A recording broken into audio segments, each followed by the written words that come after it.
Tonight, we're going to fast forward a bit to the present and look at the political project around Jeremy Corbyn's leadership of the Labour Party, and look at that alongside the project around Bernie Sanders and what these two tell us about left strategy today.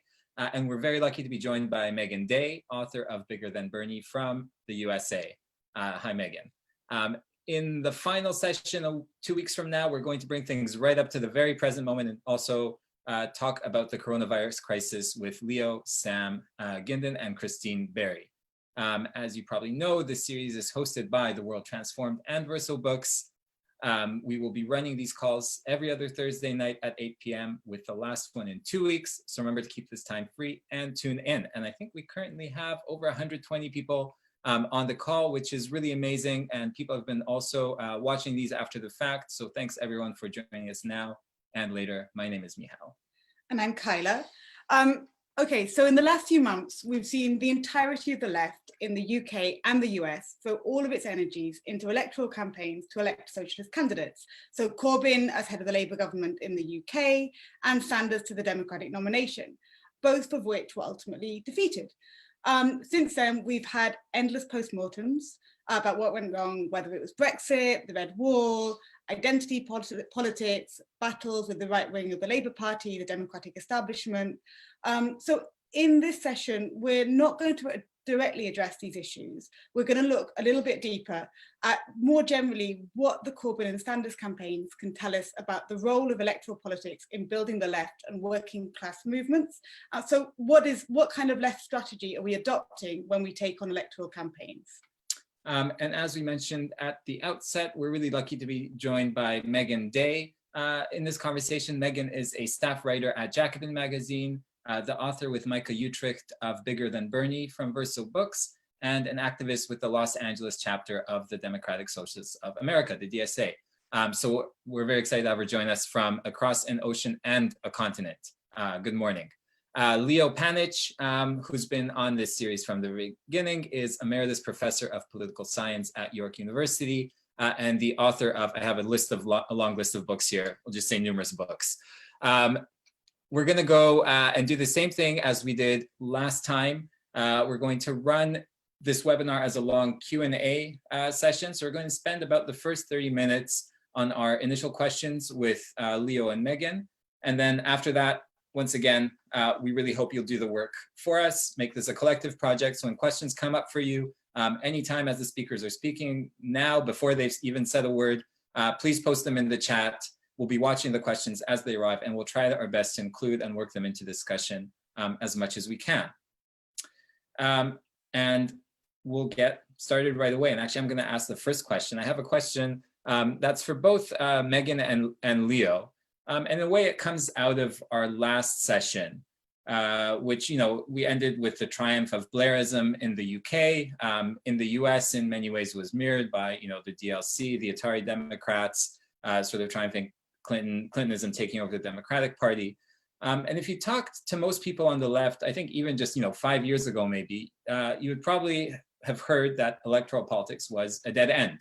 The Democratic Party as the graveyard of movements, Corbyn and the Socialist Campaign Group, and their toehold in the Labour Party as a sort of lost cause, and so on and so on. I think the last 5 years have dramatically shifted things in the UK and the US in this respect, with electoral campaigns becoming if not the central left organizing vehicle. So what we wanted to start with is basically, what do the rise of the Sanders and Corbyn political projects tell us about this old thorny tension between electoral and non-electoral politics? And what, if anything, is changed by the fact that both these projects, as Kyla said in the outset, have ultimately failed in their stated goal of winning an election or, in Sanders' case, a nomination? Why don't we start with Leo and then go to Meagan? Thanks, Michal. Glad to be back here again. Well, I think that the question you're posing really is a way to restate what the central theme of Colin Lee's and my book is, that this is part of the long historical process of searching for socialism. Although there was a clear distinction between the moment between the anti-globalization movement, Seattle, 1999, and Corbyn in 2015 and Sanders in 2016. One shouldn't polarize that too much, this difference between protest and politics. What was the case was that once there was no socialist alternative in the party political arena, with Blairism, with the triumph of Clintonism, with the demise of the communist parties, it was very much the case that those socialists who remained in the electoral arena were mainly oriented to supporting the protests. This is what made Corbyn distinctive as a politician, that he wasn't attuned to spending his time in Westminster, that he was out there in every struggle in the streets.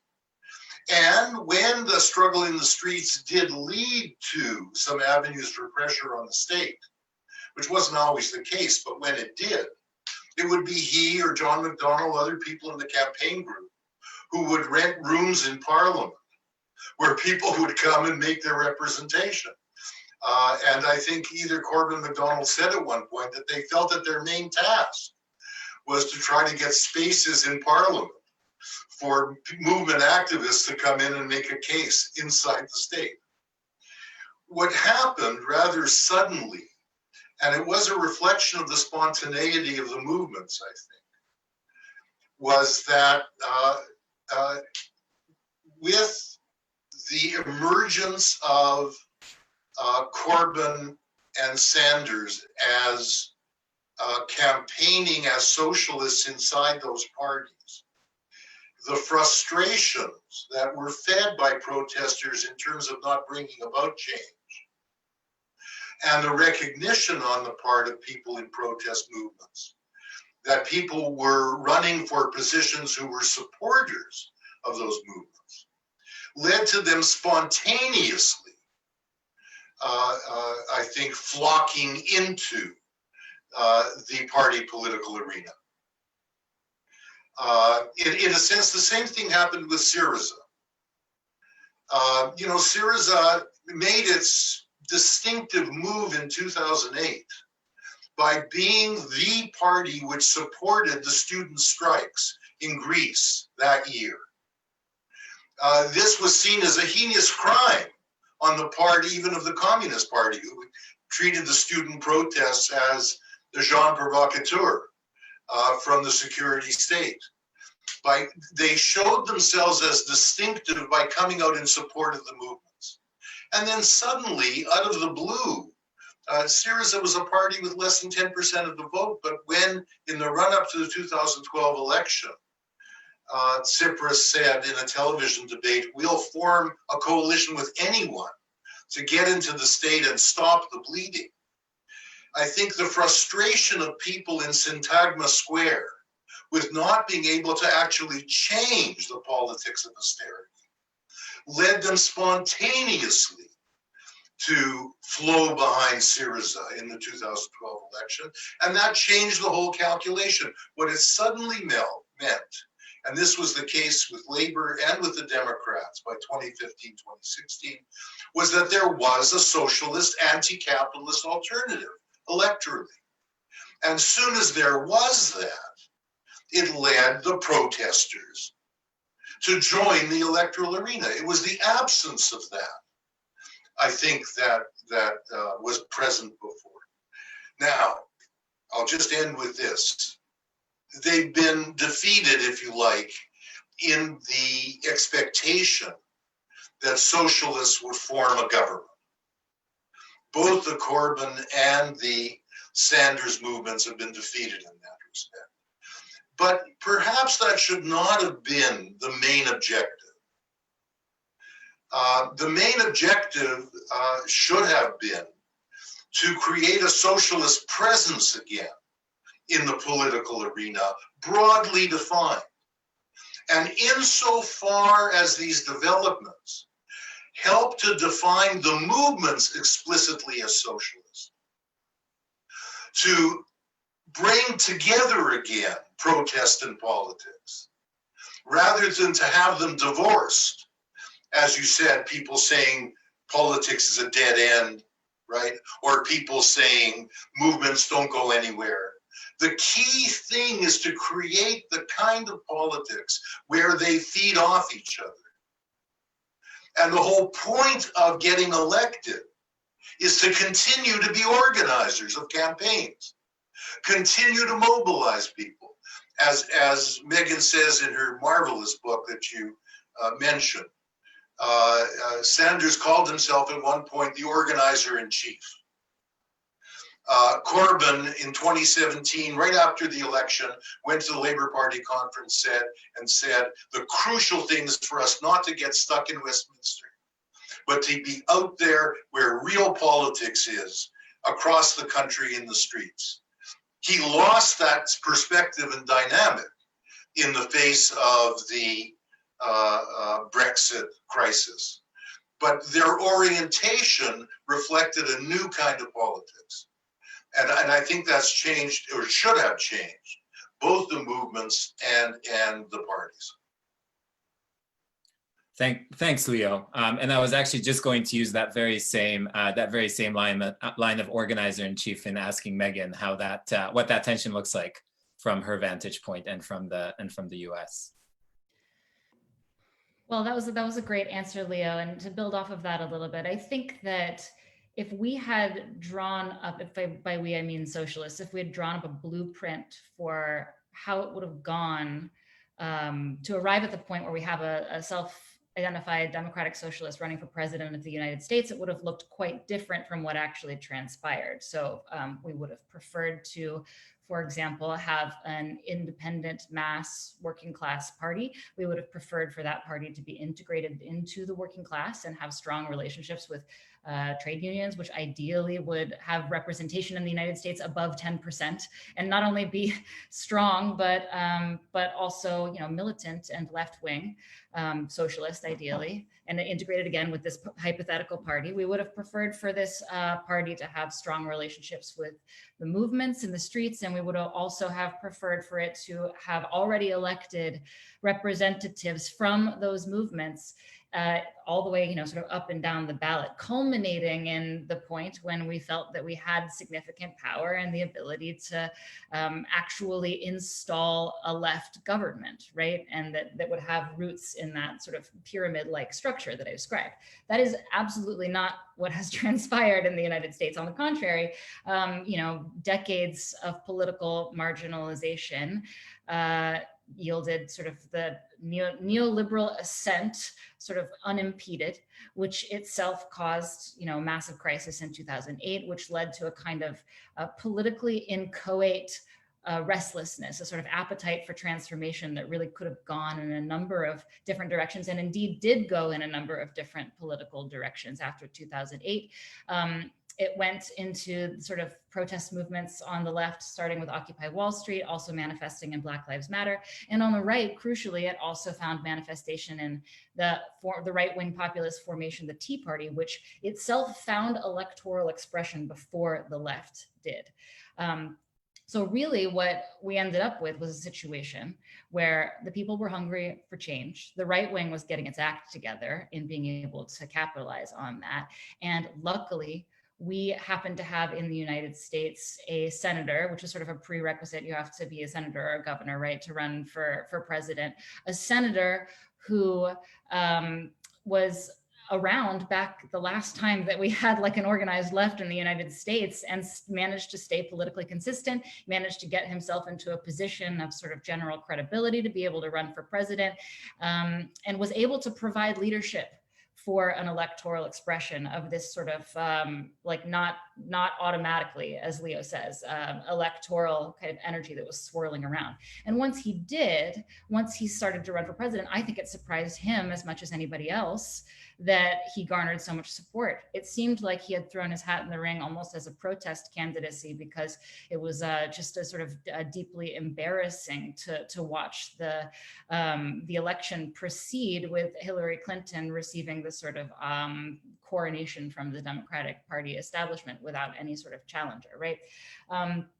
And once that happened, it was like moths to a flame. You started to see people who would have been in the kind of left party that I was just discussing come out of the woodwork to support the Bernie Sanders 2016 campaign. And in a way, the 2016 campaign almost functioned like an ad hoc proto-party for the left. It gave us the opportunity to meet each other, to build institutions, to develop skills, to hammer out policy ideas, to distinguish ourselves from liberals, to build culture, to build cadre, to do political education, all the kinds of things that you want a mass party to be doing were suddenly actually happening through, not on a huge scale, but for the first time in a long time, through the Bernie Sanders 2016 campaign. Once it was over, nobody was surprised that he didn't win in 2016. We were surprised that he got so far. And then we looked around and suddenly we had something resembling an organized left in the United States, right?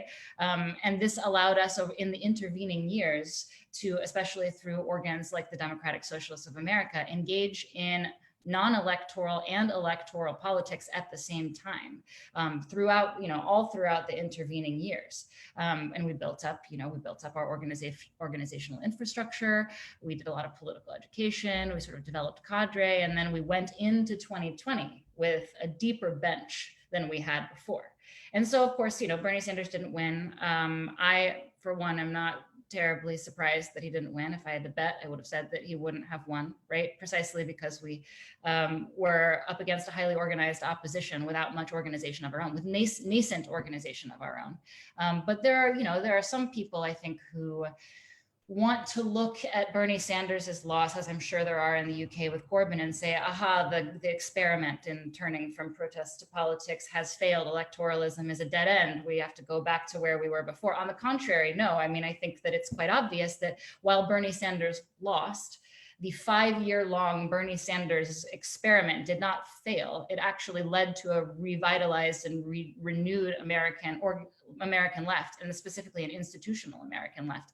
And furthermore, I should say one other thing, which is even for those of us who are not organized on the left, I mean, I am, but for those who aren't, the Bernie Sanders, I should say, it's sort of like one campaign. It's like a 5-year-long campaign for the presidency in a way, or a sort of 5-year-long experiment, has left an indelible impression on the American consciousness. I would say has left Americans in general with a greater sort of imagination for alternatives to capitalism, even people who don't self-identify as socialists, even people who don't tend to, sit around thinking about these things at all. There is just raised expectations. The expectations of the American working class have been so rigorously managed for the last several decades, and Bernie Sanders' campaign has busted that wide open. And I think you're going to start seeing, sans Bernie Sanders' leadership itself, you're going to start seeing that manifest in general, not just on the left, but in the broader American population. For example, we have this mass protest movement right now. It's more mass in character than the Bernie Sanders campaign was. But you can see already that its demands that it's leveling are much more ambitious and have a much more materialist imagination to them than even the previous Black Lives Matter protests in 2014 and 2015. And certainly, the Rodney King riots in the early 90s, right? So I think that we're going to be reaping the rewards of the Bernie Sanders campaign or campaigns for a long time to come, though obviously it's up to us to take advantage of that.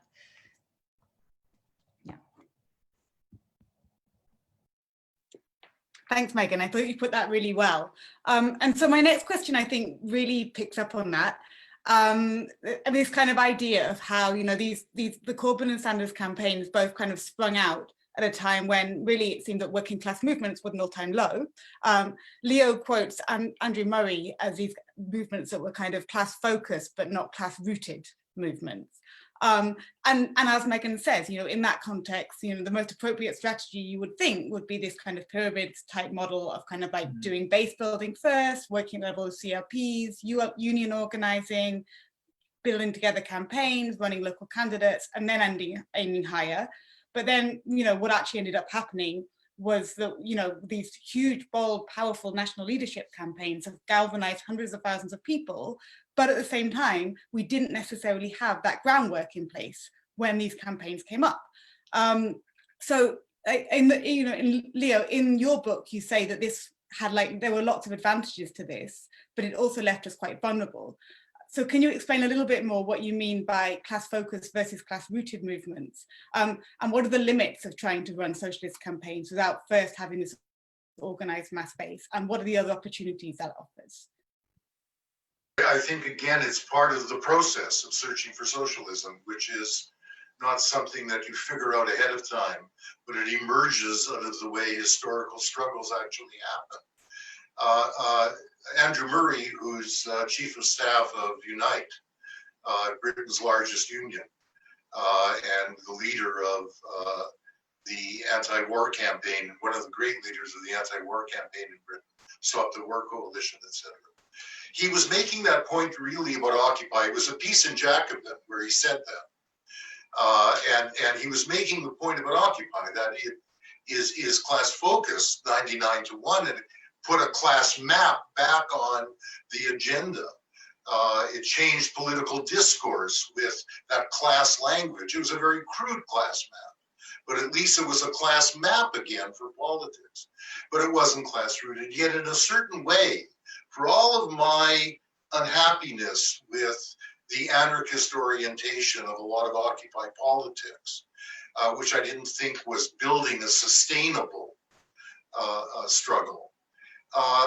One of the great things about Occupy, in a sense, was that it wasn't class rooted, because had it been rooted in a working class which had been defeated the way working classes have been defeated everywhere since the 80s, it would have reflected the limitations of that defeat.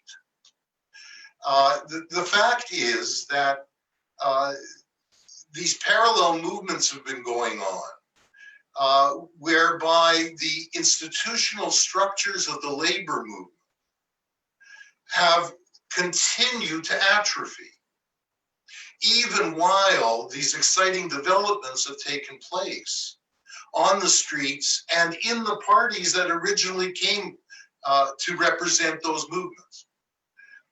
And what is going to be required, and it couldn't have happened all in one go, is that the energy, the socialist consciousness, the organizing capacities that have been developed amongst the 60,000 people who have joined the DSA or Momentum, or even I would say the 5,000 of those in each organization who are the real activists, they now need to turn towards being a key force in transforming the unions, in reorganizing the working class, doing that either by changing the unions or by creating new ones. And to some extent, this has already happened, especially in the United States, with the kind of inspiration that the Sanders campaign gave to furthering what was already going on, but is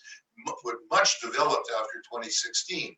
The teachers' struggles, for instance, the changing of the teachers' unions, which is by no means finished, but in some places has gone very far, like Los Angeles and Chicago.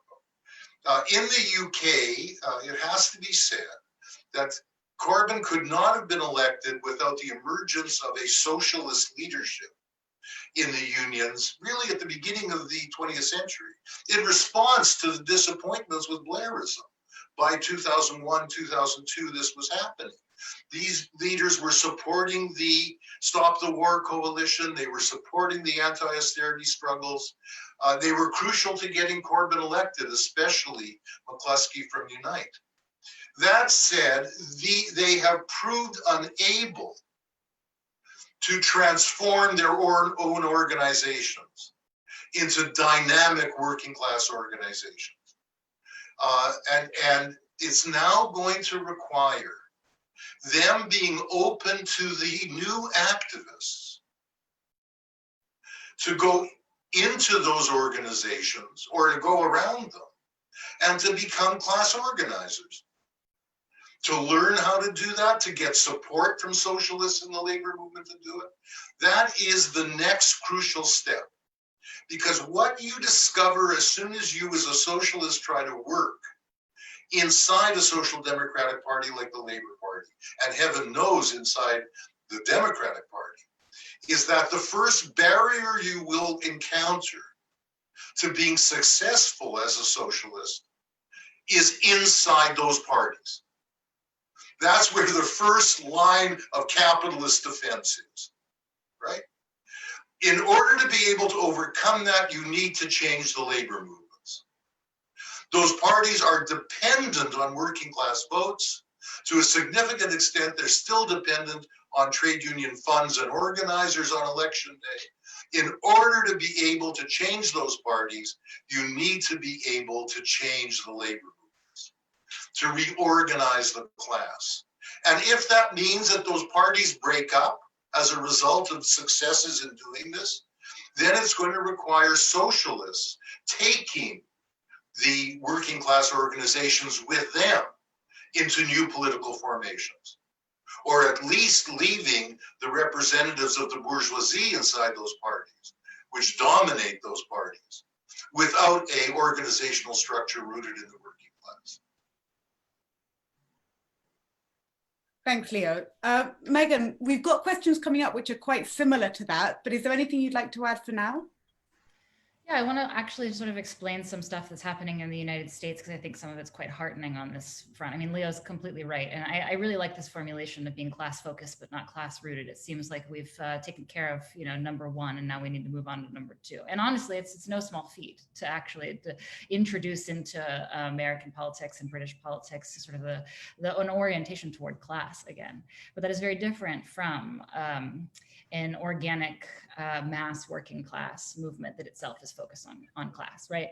So in the United States, though, there are some heartening developments, one of which, as Leo mentioned, is the fact that the teachers' unions are leading the charge among American labor unions, and specifically that reform caucuses have begun to agitate and in some cases take leadership in American teachers' unions and push them to focus on more class-wide demands and sort of have a greater class conscious orientation, which is really critical.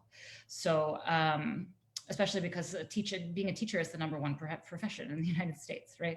So right now something is occurring that I think is really promising, which is that we have this mass protest movement, and we have at least a dozen teachers unions that I am aware of, which have stepped up in this moment. They're not even bargaining right now. And they've decided to step up and demand police-free schools. They're demanding in some cases, the disbanding of school police, which are separate police forces in American cities specifically for the schools, or they're demanding to, defund the police, cut police budgets and get police out of schools and replace them with non-police alternatives. So the labor movement is led by the teachers is starting to orient itself toward the broader demands of the working class, which is very critical for this process of transformation that Leo is talking about. Socialists have not, led every single initiative on this front, but certainly in many of the unions, you will find socialists at the helm of a lot of this transformation. You will also find, for example, specifically members of DSA in some of these unions agitating for precisely this kind of reorientation. Another heartening example that I think it's not, we shouldn't blow it up into something that's exemplary of a trend in the labor movement. I think that would be a little bit too rosy, but we should dwell on it as the kind of thing that we might want to replicate, is this Emergency Workers Organizing Committee, which is also known as EWOC, which some of you may have heard about, but if you haven't, I will tell you about it. EWOC is a joint project that emerged during the coronavirus, the early days of the coronavirus crisis. It's a joint project of the Democratic Socialists of America and UE, the United Electrical Workers, which is a very progressive union. And it was actually one of the first unions to endorse Bernie Sanders full-throatedly. I was at a Bernie rally last year where one of the UE local presidents got 13,000 people to chant strike, strike, strike. So that gives you a sense of what UE is all about. And so UE and DSA have joined forces on this project called EWOC, the Emergency Workers Organizing Committee, the purpose of which is to reach out as broadly as possible and locate workers in essential industries who are currently working during the coronavirus crisis, who do not have union representation, who are ready to organize their workplaces specifically because of coronavirus related issues. And they've managed to get, I believe, 500 volunteers for this, and about 1,500 workers to reach out to try to organize their workplaces. The incredible thing about this is that a lot of these UE and DSA organizers met each other on the Bernie Sanders campaign. And they also developed skills through the Bernie Sanders campaign, including a model of organizing, a distributed organizing that they're now employing in this project. So you can see the sort of maturation of the movement, and you can see how this electoral politics has actually given cadres the skills that they're now transferring over to, in what is essentially what this project boils down to, is to locate organic workplace leaders and equip them with not just the logistical support, but also the skills, and even in some cases, the political education that's necessary to organize their workplaces, thus building a bench in the workplace, building a sort of what we call a militant minority in the workplace, and taking advantage of this crisis in order to do that, because this crisis is driving people out of the woodwork. It's been pretty successful so far. Many of the campaigns that have been undertaken have actually already won their demands. And in any case, even if the campaigns are not victorious, socialists, unionists, and militant workers are now getting in touch with each other in this crisis, which is exactly what needs to be happening to affect the kinds of changes that Leo is talking about. And we can trace a lot of that back to the Bernie Sanders campaign and the way that it facilitated connections between people and gave people skills and confidence too.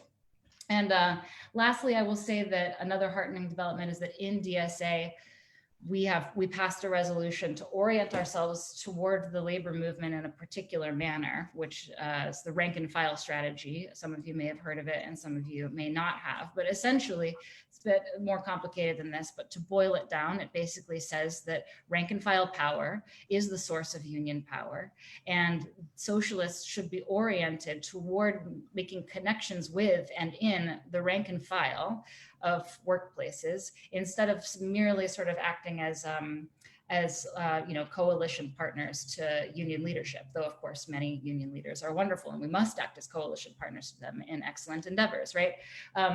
What this has led to actually in DSA is a pretty significant wave. It's at the beginning of the wave, but it's significant in the sense that it hasn't happened in decades, and it's definitely happening, of young socialist cadres industrializing, which is to say taking jobs in strategic industries with the intention of becoming unionists and transforming those unions to make them more sort of politically suitable entities.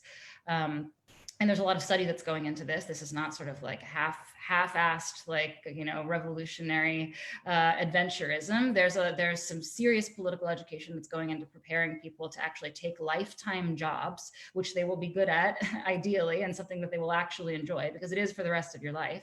And thus to sort of root socialists in the working class in a way that was intentionally severed by McCarthyism and the Second Red Scare in the United States, to sort of repair those broken linkages. So things are happening on this front. They're not happening on a huge scale, but they're happening for the first time in decades. And it's our job to sort of build on and deepen and expand those phenomena and do them at scale, ideally. Thanks, Megan. Those are great concrete examples, and I hope maybe we can come back to a couple of them as we go on. Before we get to the next question, I am going to take this quick opportunity to plug, as we do every time, the TWT Supporters Network. So we've had 70 supporters join since we started doing these calls, which has been a huge help to us to enable to continue to put them on. We're now planning, as the world transforms TWT, to considerably scale up our work over the summer. But to make that happen, we're going to need your help. The current crisis means we can't guarantee receiving the funding we usually rely on to continue our work. So if you think political education like this is important, and if you're in a position to do so, which we know many of us are not currently, but if you are, please donate the equivalent of an hour's wage per month at theworldtransform.org/support. That's going to show up in the chat in a second, and that's it for the advertising break. Thank you so much. Okay, so let's get back to it. Let's move on to talk about mostly the platforms that these campaigns were built around. So issues like the NHS, Medicare for all, these were often dismissed as reformist strategies or a distraction from real organizing. Even the Green New Deal, when we brought it out, was criticized as co-opting the climate movement and watering down it. Both of you kind of in some ways supported this strategy of Andre Gortz, this kind of idea of that, socialism isn't about building islands of socialism in a capitalist ocean, but in structural reforms or these kind of non-reformist reforms that, that kind of will build more class antagonisms, like, change the balance of power, build these democratic dynamics. So can you talk a little bit more about this idea of non-reformist reforms with regards to the Sanders and Corbyn, or the movements behind Sanders and Corbyn? What's the potential for this kind of strategy? Where do you see the biggest potential for non-reformist reforms, but also what are the limits for them when you actually enter office? So for example, not everything can be a non-reformist reform. We saw, for example, with Brexit, all the kind of toing and froing around in Parliament completely demobilized Labour supporters and bogged Corbyn down with kind of like the party and electoral politics. So yeah, talk more about how you see these campaigns in the context of non-reformist reforms. We'll start with Meagan. Sure. Well, I mean, essentially, there's a difference that I think is often elided, and this is a problem of having a sort of a decrepit left with insufficient political education, between reforms and reformism.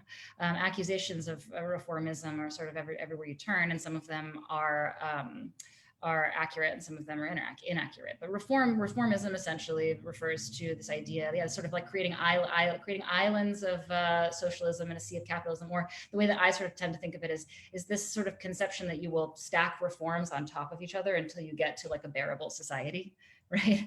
And then you're done. You're like, we reformed it.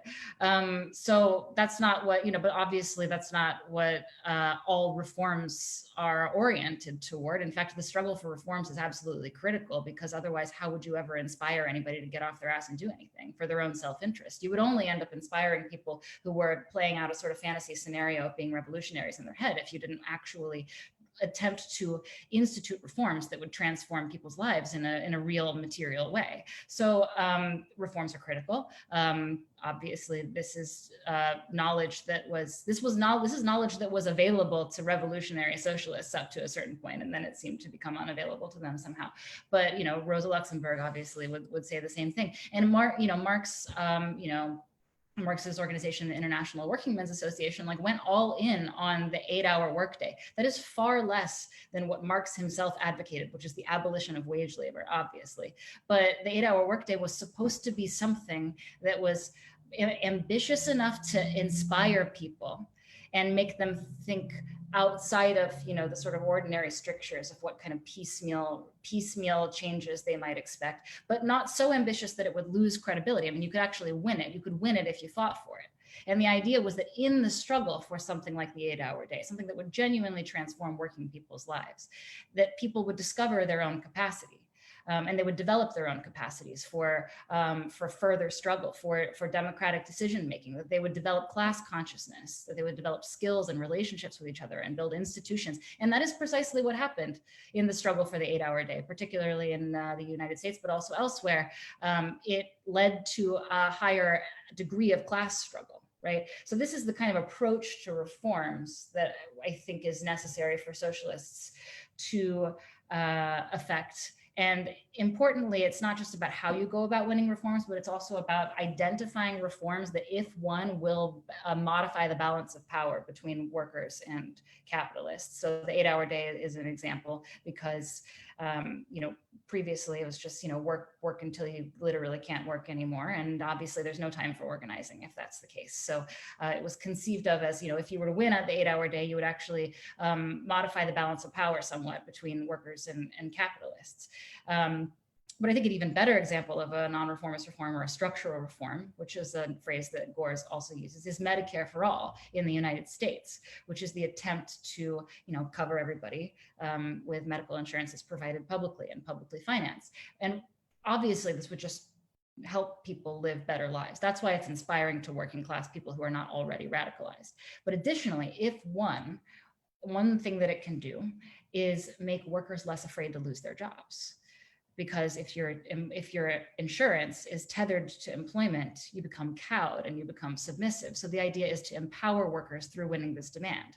And another thing is to free up unions to negotiate over other things besides benefits, essentially, which is all unions do. And that keeps them kind of servile and keeps them in a kind of service unionism relationship. They're sort of providing a service for a fee, to the dues are a sort of fee for service for their members, which is not a radical way to approach unionism, right? So the idea of Medicare for all is not simply, oh, we'll win Medicare for all because that's the next step, and then we'll win something else because that's the next step beyond that, and we'll stack it all up until one day, look, we've decommodified healthcare. It's actually much deeper than that. The idea is to empower the working class both in the struggle for Medicare for all, because it's inspiring and because it would transform people's lives genuinely, and also to, once it's won, free up the working class to actually build on the lessons that it learned and the relationships that it built and the skills that it honed in the struggle for Medicare for all, to then build on that going forward. So that's the difference between the conception of reformism and the sort of non-reformist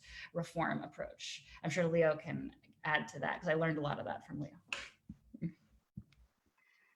Well, that's nice of you to say, Megan, but I was actually going to quote a marvelous line you have from Rosa Luxemburg in your book with Micah, Bigger Than Bernie, where she's saying to the ultra-leftists, while you can't gradually realize socialism through piling up social reforms, she says, between social reforms and revolution, there exists an indissoluble tie. The struggle for reforms is its means. The social revolution is its aim. So then the key thing is not to, by virtue of the explosion of protests last year in Extinction Rebellion, especially in the UK, or this year with the Black Lives Matter movements going on around us, to come to the conclusion that we are on the verge of an insurrection, and that anybody who tries to engage in the slow process of party building and class reformation is missing the moment of revolution. This is an illusion. And it's an illusion that we need to be very, very sensitive to. But at the same time, we need to remain absolutely clear that we want the types of reforms. We want to advance them ideologically, discursively, and if we can get them done in the state, we want them to be the kind that are open to carrying the class struggle further. The kinds of reforms, as Megan was saying, that give confidence to working class people, rather than give them a partnership with capital and say, you see, it's over. One of the biggest problems with some of Sanders' proposals, and sometimes you found them in the Labour Party manifestos as well under Corbyn and MacDonald, was that what we want to achieve is workers' representations on corporate boards of directors. Now, insofar as that would give workers some confidence that there are people in the state who want to do things for us, great. But insofar as that's the end of it, well, we know that those types of partnerships, workers on boards, usually have workers aligning with their managers in competitive relationships against other corporations and their workers. So we need the type of reforms that are oriented to strengthening the class's capacity to struggle in the broad sense. And insofar as they are those kinds of reforms, they will open the path, they will open the way to changing the state so that it goes on to further reforms which will take power away from capital and take power away from state bureaucrats. To be quite specific, I think in the current context, while the policy and discursive inroads that the Corbyn and Sanders leaderships have provided are enormous in the context of this coronavirus crisis, how can anyone not say, look how right they were? Even to be calling for public ownership of broadband at a time when school children are dependent on access to a computer in order to continue their education, let alone the obviousness of public health care.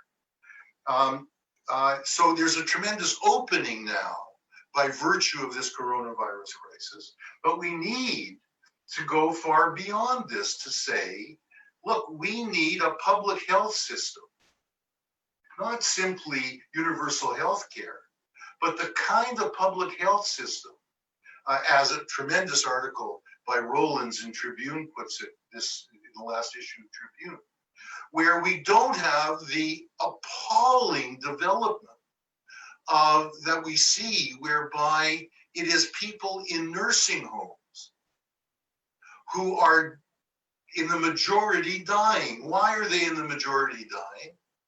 Because the type of care they were getting, not health care they were getting, the type of care to live in those nursing homes was so appalling. These privatized, or even if they're public, underfunded nursing homes, where the frontline staff were so overworked, where the conditions in the nursing homes were so poor. And then you get a terrible health crisis, which does have medical implications. And of course, that's where the majority of deaths are. So this shows us that the type of reforms we need are the types of reforms which are oriented not only to the provision of public services in medicine, but transforming the whole conception we have of what health is in society to preventative health care, which means providing people with the type of conditions that are humane, which a privatized or an underfunded public system cannot possibly do. These need to be the types of reforms which are changing the institutions that are providing public services as well. They need to be democratized, and accountability in them needs not only to be to the rule of law, although that's important to make sure there aren't crooks like the type that's leading the United States at the moment, but accountable to the communities which they're serving. And insofar as the Corbyn campaign to change the police system that is taking place in the United States makes a contribution to that, it will be enormous. Because that is talking about changing the state apparatus in a way that it is accountable to the communities it's supposed to be serving. Similarly, you mentioned the Green New Deal. Those who argue that it's a co-optation of the radical environmental movement seem to me to be missing the boat. Of course, it's putting forward reforms, but it's actually both the Green New Deal is advocated by AOC in the United States originally, and the Green New Deal that was at the core of the Labour Party manifesto in December 2019, is actually proposing to do something about it other than complain, other than point to the crisis, which is, of course, a very real one. And the types of reforms they were advancing precisely were impressive because they were about developing state capacities, developing the capacities to do the kind of infrastructure that states currently do not have the capacity to do. We need to get away from solving the environmental crisis with international meetings and rhetoric about the nature of the crisis, to actually redeveloping the capacities of states to be not relying on private construction companies or private automobile firms or private energy firms to provide a solution to this greatest crisis of humanity. That will also apply to taking the banks and the tech companies and turning them into public utilities, just as it's clear we need to turn the energy companies into public utilities. These all operate in a synergy together, and I do think that if we conceive of reforms this way, we will in fact be getting to finding an answer to the search for socialism.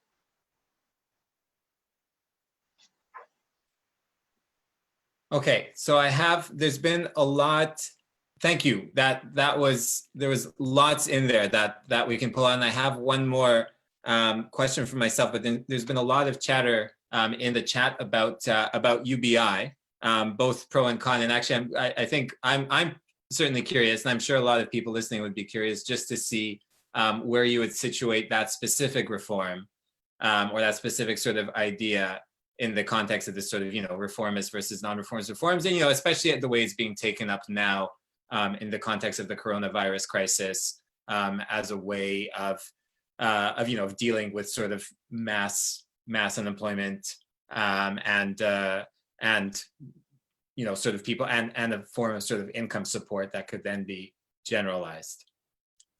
And Leo, I don't know if you want to tackle that one quickly, and then we'll go on.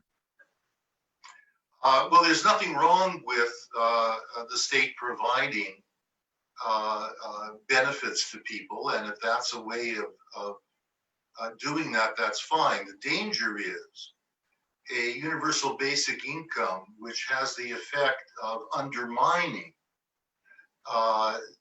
current social benefits, and that's a danger, which are often targeted in important ways, for instance, to the disabled. So it's a danger. It's also a danger insofar as it individualizes people. Of course, there's a further danger perhaps, and that it's a danger that people don't recognize that within the framework of a capitalist labor market, it's not only the limits on how much states can spend that will put a cap on what the basic income will be defined as, but also the necessity of getting people to work in a capitalist economy. In other words, creating some sort of material incentive of a negative kind is what capitalism needs in order to get people to work. And it's already the case in Canada. I'd be surprised if it isn't in Britain, that the quite handsome emergency benefit of $500 a week, $2,000 a month, which is higher than the wages of many of the frontline workers in the nursing homes were getting before this crisis. But it's already the case that the government is trying to amend the provisions so that people will be forced to go back to work. Because to go back to work on the minimum wage in Canada was actually less than what they're getting in this emergency benefit. And they're trying to find ways of policing people. So we need to be careful not to be naive about the type of UBI we're likely to get without the kinds of much more radical structural reforms, which will take us out of a dependence on capital accumulation. Which will change people's orientation to work. So they aren't working out of fear of hunger, but working out of a sense of wanting to contribute to society as well as secure their own human dignity.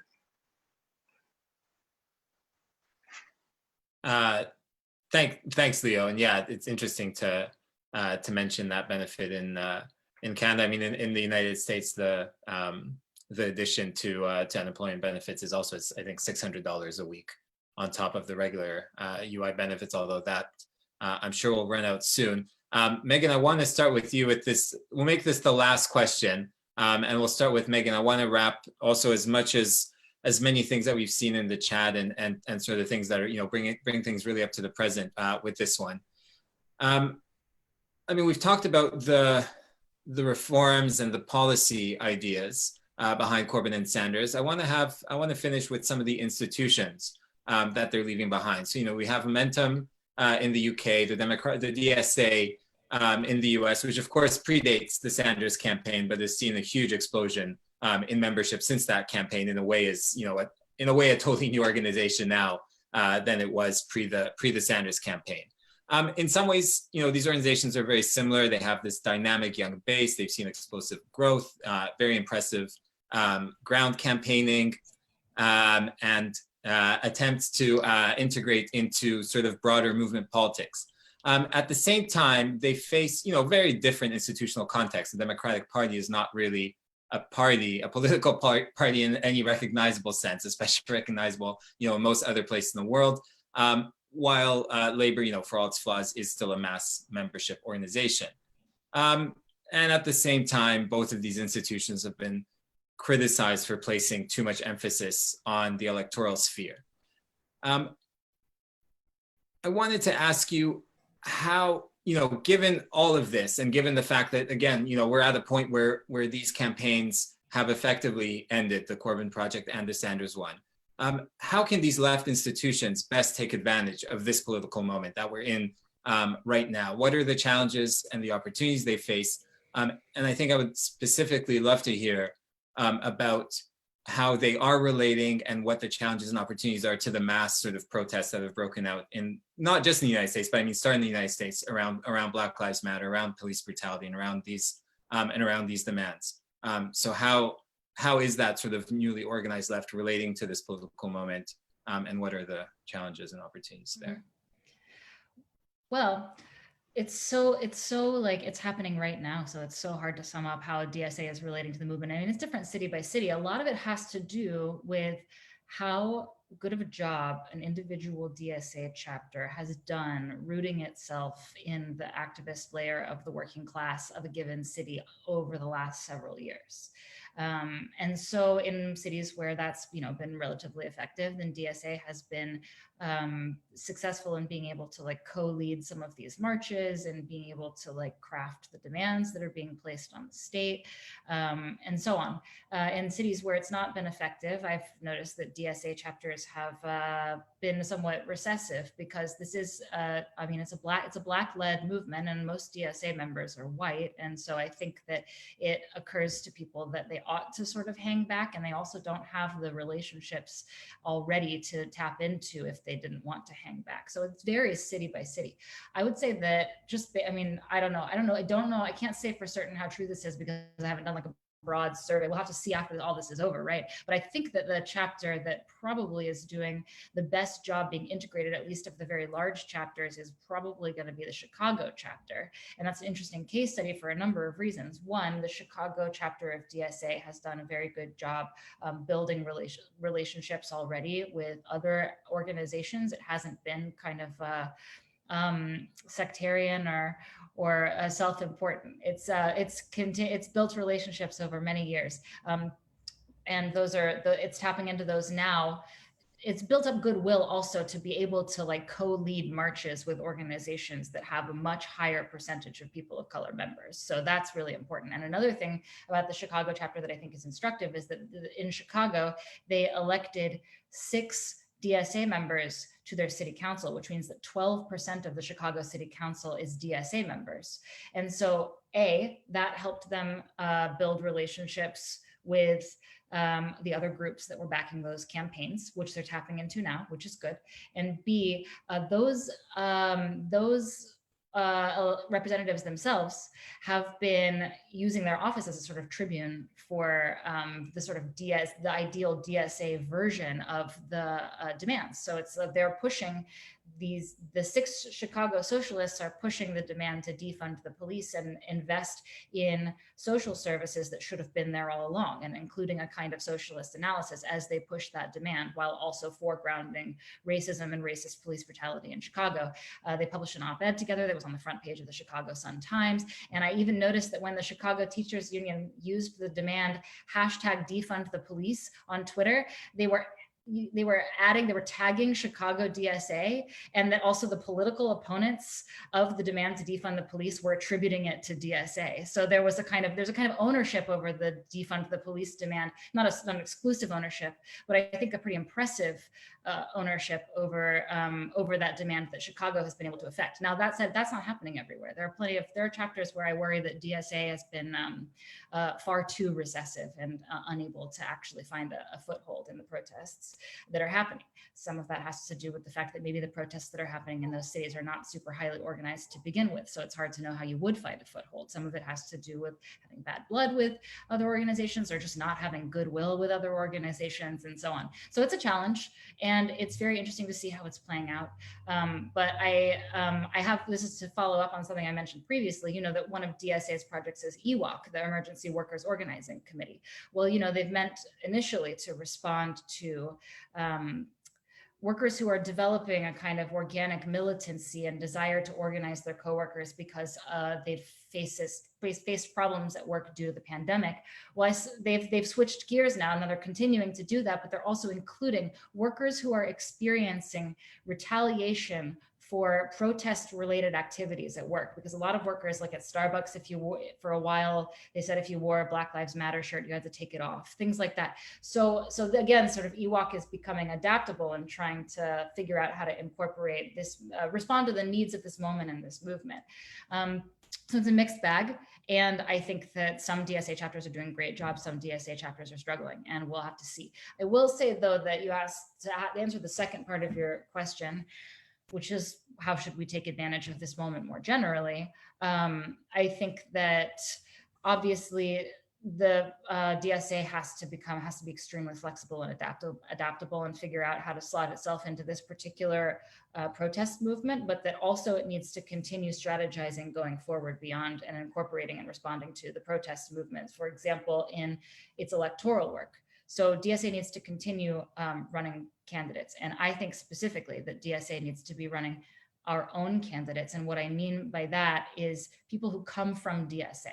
So as DSA was getting on its feet, there was a tendency to, a DSA candidate was often someone who was like a progressive who was already running, who had a lot of overlap with DSA and maybe felt comfortable calling themselves a socialist, who would get a sort of seal of approval from the organization. The problem with that, not that we shouldn't do that, but the problem with relying on that is that right now we have no means of disciplining candidates because we're not powerful enough to make them think about us when they're inside the halls of power facing all kinds of pressures. There are two different kinds of pressures that they can face, both of which are conservatizing. One, they can have their arm twisted. Two, as Leo put it in an interview that I listened to recently, they might actually come to discover that their colleagues don't eat babies, as you said. And this actually can be its own kind of pressure, to want to sort of make nice with people that you work with. So because of that, and because we're not strong yet, not strong enough yet to simply discipline them through our sheer force, through the fear that if they cross us, then they won't have our support, which is absolutely critical for anyone to have, right? Since we're not there yet, we do need to have true believers in there. We need to have people who are going to be able to have a political compass of their own and have relationships with people in DSA that they personally would feel heartbroken if they had known that they had let down their comrades. I mean, it's actually very, very important. And I've been watching this play out in the United States, and the politicians the representatives who I'm most proud to see representing DSA are people who I know for a fact, kept the calendar of their old DSA chapter before they were cajoled into running for office, right? Not just somebody who drifts through and they're already running and we give them a stamp of approval. Those people are not ours and we can't keep them close to us. So we need to be running, we need to be sending cadre up and we need to be running them for office. Of course, this poses a problem, which is that we need those people for other things too. We can't do it with everybody. And Leo's written about this extensively, is that you have to figure out the right balance. I mean, in Oakland, where I was living before, we talked about running someone for city council, and one of the we ended up not doing it, and I won't go into it, but one of the things that was enticing was that the person could take 5 staff members with them. Well, that's 5 DSA members employed by the city of Oakland. How much better can it get? We're getting paid to be tribunes of socialism in the city of Oakland. And then we started thinking, can we spare our 5 best people right now? It's not, we have a pretty big group. I mean, there's thousands of members, but the activist core, I mean, people are busy doing good stuff. And if you reassign them, you might end up with some problems of getting siloed off into the electoral sphere. So these are the kinds of things that we need to be thinking about as we prepare to continue engaging in what we call class struggle elections, specifically elections geared toward heightening the level of class struggle and waging class conflict through electoral politics. And additionally, I think that we need to focus on the movements, and I think we specifically need to focus on making inroads into the labor movement, but I won't recapitulate that because we kind of touched on it already. But thank you all. Thanks, Megan. That went, from one end to the other, what we need to do. We'll give Leo the last word, and I know there were things in there that I'm sure he'll grab onto.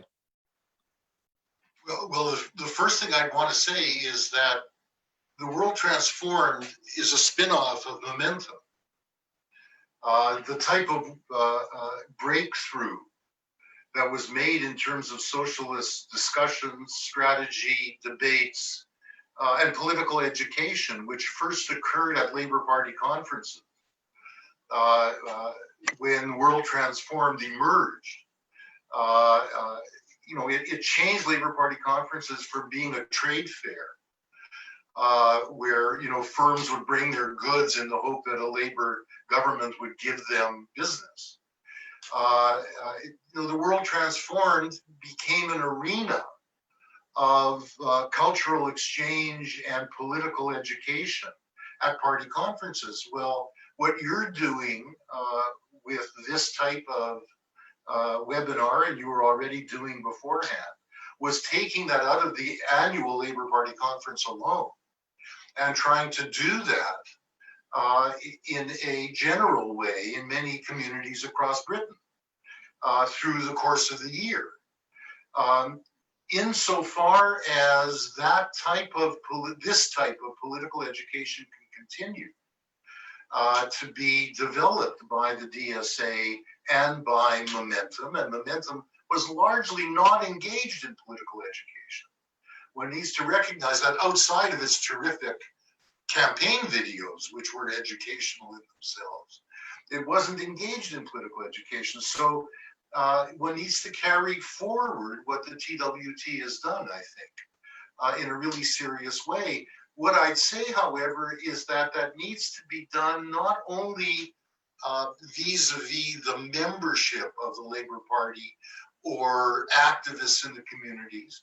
It needs to be done vis-a-vis the people who are in Parliament or have ambitions to enter Parliament, because as Megan was suggesting, there's no sense them becoming such unless they themselves are relatively developed socialists, unless they themselves have a class map, unless they themselves are oriented to taking what they learn inside the state, the contradictions, the difficulties, the opportunities, and take that back to the people who got them there. If the Blairites and the Clintonites were much more oriented to the political education of Congress people and members of the Parliamentary Labour Party than the left has been. We need to take responsibility for turning the candidates into socialists and making them accountable socialists. This is absolutely a crucial task. That also applies to the discussion we were having, for instance, about universal basic income. And I saw a lot of chattering about that, of a good kind. Said, look, UBI is not intended to get people back to work.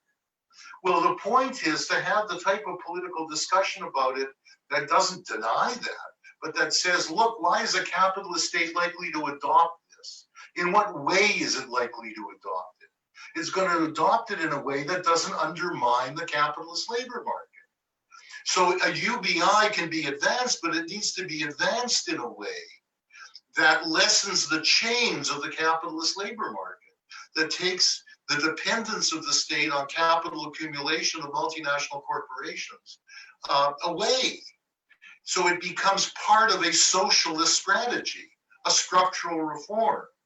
It's not a matter of saying people who put forward UBI don't want it to be something much bigger than it can be with the existing state, but it's the type of political education that's needed, both of MPs or congressmen and of members, so that they have a more sophisticated understanding of the strategic orientations that are required. Look, momentum is going through this right at the moment. What will momentum be is to some extent going to be decided by the elections for the management committee that is going on right now. And it seems to me that all of the demands that are being put forward for how to change it by the various sides, the various slates in that campaign, are basically right. They're basically oriented to turning momentum into a mobilizing and socializing and campaigning and educational organization, rather than being a support network for socialist MPs alone. And that's very impressive. And they want to be not so oriented to a struggle inside the party alone, but be oriented to changing the base of the party so it can become a center of working class life again. I think everybody wants that, but there is a lot of factionalism of a kind that I think is very worrying in the current campaign going on for what momentum will be. And I think people need to recognize that their main enemies are not in momentum. Their main adversaries are not in momentum.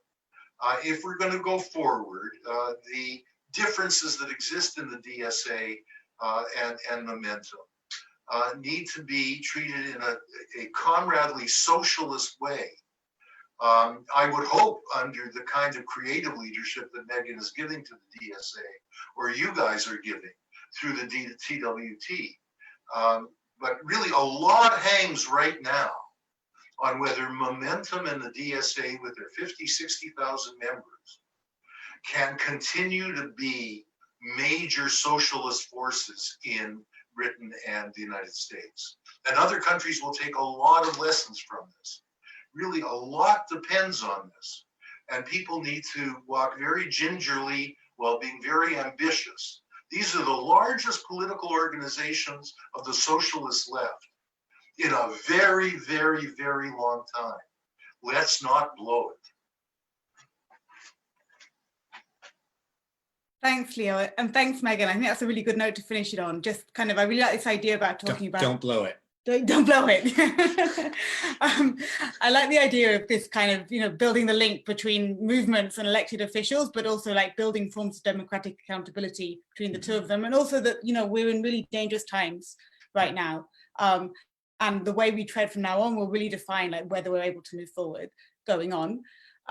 Okay, so on that note, I'm just we're nearly at the end of the call. So TWT are trying to organize as many online spaces as possible for people to interact. We've created a step-by-step guide for supporting people to run political education and organizing meetings online. We'll post a link in the chat now. So keep an eye out for all the groups and other kinds of political education we're doing, organizing meetings, and of course, tune into the same call in 2 weeks. And of course, once again, if you are able to join the TWT Supporters Network, as Leo said, as Meagan's also said, political education on the left is more important than ever for ourselves, for people who want to enter the state, enter movements, enter trade unions, to rebuild really working class institutions. This crisis poses a real risk to organizations like us who are small and trying to do this work right now. Please go to theworldtransformed.org/support if you can, and if you haven't already. And we will be back in a couple weeks with Leo. Our guests will be Sam Gindin and Christine Berry. We'll be talking about the coronavirus crisis, and we look forward to seeing all of you and more then. Thanks again a lot. Good night.